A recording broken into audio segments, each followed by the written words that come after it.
You got the bill, right, darling? I guess I have been paying for most dinners lately. You're the one with the big bucks. Yeah, no worries. My name is Jackie, 30 years old, and I have been married to Todd for 2 years. Since the start of our relationship, our expenses have always been separated, as we have individual bank accounts. But in a sense, my money was his, and his money was mine. We never really tried to keep scores with each other, understanding that was not how a partnership worked. But after 2 years, I found that I was usually paying for everything. Of the two, I had a better paying job as a computer technician. He's a school teacher. I never saw him as someone insecure about their job status, but I guess he always was, although secretly. Some of our family members would joke around with him and say, "Wow, your gender roles are surely reversed." I didn't see it as such a big deal and would just smile. He, however, began to take offence. But that's not when I began to worry about our marriage. It wasn't until he began to inquire about a joint bank account. "Hey, I see no reason. It's like you said, what's mine is yours, and what's yours is mine. Might as well match the statement." I don't know. I think we should have a right to our own money, in a sense.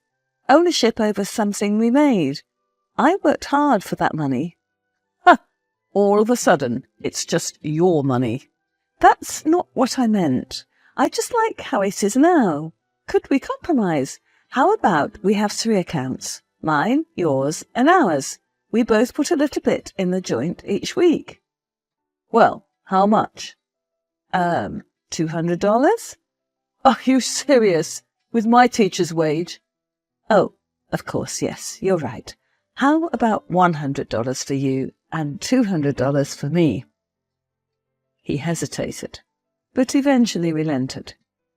We started inserting the money inside the joint bank account the following week. I thought everything was resolved, but when I took a peek inside our joint bank account at the end of the month, there was no money inside. Not even the money I put in. I was mortified. "Todd, where did the money go?" I showed him my phone to display the bank statements. "Oh, well, I was short on cash and needed to fix my car. I had a flat tire last week." "And it cost $1,200? "No, I had other stuff done to the car." "Why didn't you just tell me that you needed service?" "I just didn't want to bother you. You've been very busy with work, and I tried to fix the problem on my own." "That's still no excuse, Todd. We are a team, aren't we?" Yeah, I know, all right. Can't we just drop it?" He was on a short fuse, and I just didn't understand why. I hadn't done anything for him to warrant this type of behaviour. We argued some more over the matter. The next day, I decided to visit my mother and see if she had any advice for a married couple. She was the only expert I know. "So how is everything?" I paused before opening up. "Everything's fine, just fine. Well, maybe not exactly." "What do you mean?" "Todd and I have been having many issues with money." "You guys are struggling?" "No, oh no, God no. It's just he was adamant about getting a joint bank account, and then I came to find out he blew it all to rebuild and enhance his car. This isn't a big deal, but the fact he didn't tell me as soon as possible, yes, that can be tough." "So what should I do?" "Follow your heart." "That's easy for you to say. I don't know what my heart is trying to say." "Yes, you do. You know Todd better than anyone else. What do you think is going on?" I paused for a moment to really sit with that thought. I hadn't changed, but he had, and it all revolved around money. Come on, say it. "He's hiding something from me." She gave me a sad smile before leaning back in her seat. "And it's up to you whether you want to find out." "Well, Why wouldn't I want to find out? Sometimes it's easier to deny something you can't see or touch, dear. Mum was right. I was afraid of what I would find out, and rightly so. To test the waters, I decided to put less and less money in our shared bank account, which started a whole new fight. I told him that I wanted to buy my mum something for her birthday coming up, and I wanted to cut back on the joint payments. He told me I was greedy. I didn't understand why he was so insistent on spending. I paid most of our bills as is. He quite literally had nothing to worry about. For the most part, we were pretty well off. But everything changed that night. I'm usually a light sleeper, so when Todd shifted from the bed, I was half awake already. I figured he was just going to the restroom, so I didn't say anything. But I was wrong. He tiptoed out of the room and lightly shut the door. We had a bathroom in our room connected, so I found that odd. Suddenly, I saw a faint light coming from under the door. Curious, I got up from bed and opened our bedroom door. I could faintly hear his voice. He was at the office. We shared it, but mostly it was mine as I did most of my work there. Why was he up this late? What could he be doing? I tiptoed until I heard his voice loud enough to register. Honey, I don't know if I can do this. Yes, I know. Well, she's been growing suspicious. I tried getting her bank information, but she won't let me. And she's stubborn over the joint account. No. I told you no. Why would I do that? I actually loved Jackie at one point. Baby, you know what I mean. Well, at least I'm being honest. We've been married for 2 years, and together in total for 3. Those types of feelings don't just disappear. But, baby, I love you. You know that. And I'm going to get the money. All right. You have to sit tight, my love. I was stunned. Did he? He'd been cheating on me. Stealing my money right from under my nose to support his floozy mistress. How dare he say that he loved me? That wasn't love. It was simply a familiarity with what once was. Before he would find me standing in the hall, I walked back to our room quietly. I began to cry softly on my pillow, drifting into a deep sleep. I had a dream that night that I got everything I wanted, a loving husband with a beautiful house and a healthy family. That was further than the truth. I wanted to confront him in the morning when I woke up. I was too upset and in shock to say anything the night before.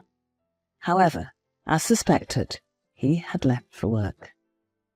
As I was getting ready for the day, doing my morning routine, I began to think, if he really wanted the money, I would give it to him. He'd see what money could do to a person. I decided to devise a plan to set him up for massive failure. All I needed was a safe and some fake, believable money. It was easy to buy a safe, but finding legitimate counterfeit bills is another thing.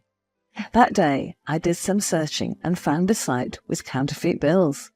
I ordered as many as I could. I guess they were used in films, and so they were collectibles. In total, I was able to acquire 4 suitcases full of money. All I had to do was fill them in the safe. After finishing the last touches, I went about doing my daily tasks. That night, my plan would begin. During dinner, I made sure that I was distant. I had usually been the one who initiated conversations, so that change of attitude should be enough to alarm him. Eventually, he gave me a wary look and said, "What's the matter with you?" I paused for dramatic effect. Wow. I don't know how to say this. I dropped my fork, enjoying my little act. What the hell is going on? A long-lost relative has passed in my family. Did you know them? No, that's not the problem. What is it then? I don't know why, but they gave me almost $1 million in inheritance, and I don't know how to feel about it. Todd's face went pale. Did you say $1 million? I nodded. Jesus Christ, do you know what you could do with that type of money? That's not the point. Should I donate some? Give some to charities? I could maybe invest in a few stocks. Are you crazy? This is our money. We need to keep it within these walls. But I do like the stock idea. I'm filthy rich. We? Huh? We are filthy rich. Oh, yes, of course. Where's the money? You need to put it in our joint bank account immediately. I can't. Well, why the hell not? I got it in cash. It was shipped this morning. He begged me to show him where it was, so I took him to the closet where the boxed safe sat. What's the code? Your birthday. Wow, this is amazing. For the rest of the night, he was rather sweet with me. In fact, I should say the rest of the week. He rarely spoke about money anymore. Maybe there was a chance, a slither of hope, that he wouldn't leave me for her. I went to Mum's house sometime the following week and told her everything that happened. Are you nuts? No, Mum, I think it was a good idea. I mean, he hasn't talked about money for almost 2 weeks now, and he's been paying for nearly all the meals. Honey, this is going to backfire. If he changes his ways, he expects the money to be real. It's not. So how will you tell him that the cash in the safe is fake? I mean, I'm not going to lie. I hadn't thought that far ahead. I expected him to run for the hills as soon as I told him about the money. I felt grave about it for the next few days. I would have to tell him eventually, but I hoped for the best because he hadn't mentioned the safe once.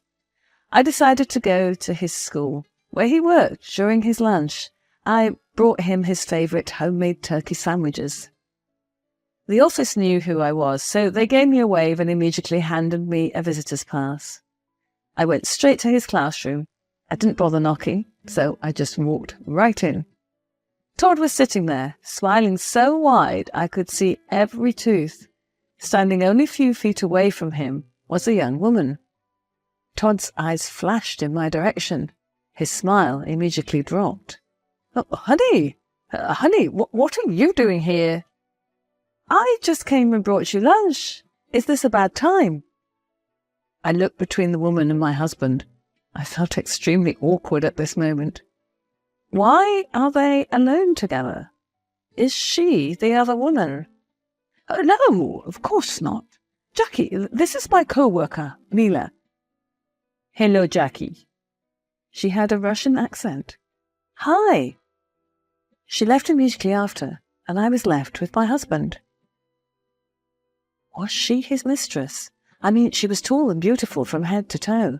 I couldn't help but feel self-conscious. This is what I had to work with. I sat opposite from Todd, and we ate silently until I said, So, do you have lunch with Mila often? Oh, no, of course not. She was just popping by to talk about another student who's been having math problems and wanted my input. Why did she have to ask you? I don't know. Why didn't you ask her? Besides, she's leaving at the end of the month. Why? Her work visa is expiring, and she'll have to go back to her home country to settle there. I couldn't help but give a small smile. Maybe he broke things off with her, and they were saying their goodbyes. This whole safe thing wasn't such a great idea after all. My mum was right. I was going to have to come clean with Todd. The whole day, I thought over any explanation that was best suited. Tomorrow was going to be Saturday, so I thought of making a hefty breakfast with all his favourites and breaking the news. I was extra sweet with him the entire Friday. I went to sleep and woke up feeling colder. I looked to my side, and I didn't see Todd, which I found strange because I was a light sleeper, or at least I thought I was. I tended to wake up with him or before him. Nevertheless, I got up from bed, expecting him to be in the kitchen brewing coffee, but he wasn't there. Suddenly, I felt sick to my stomach. I ran upstairs and went straight to my closet. The safe was gone. Gone entirely, with only a small piece of paper in its place. I picked it up from its spot. It read, "Dear Jackie, I'm sorry I did this to you. You don't deserve this, but I'm in love with someone else. I think you've known for a while now.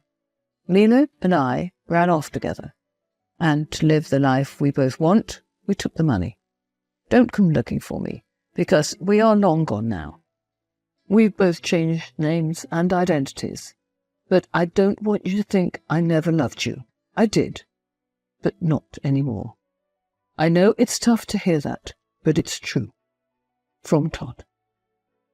I crumpled the piece of paper up and tossed it in the corner of the closet.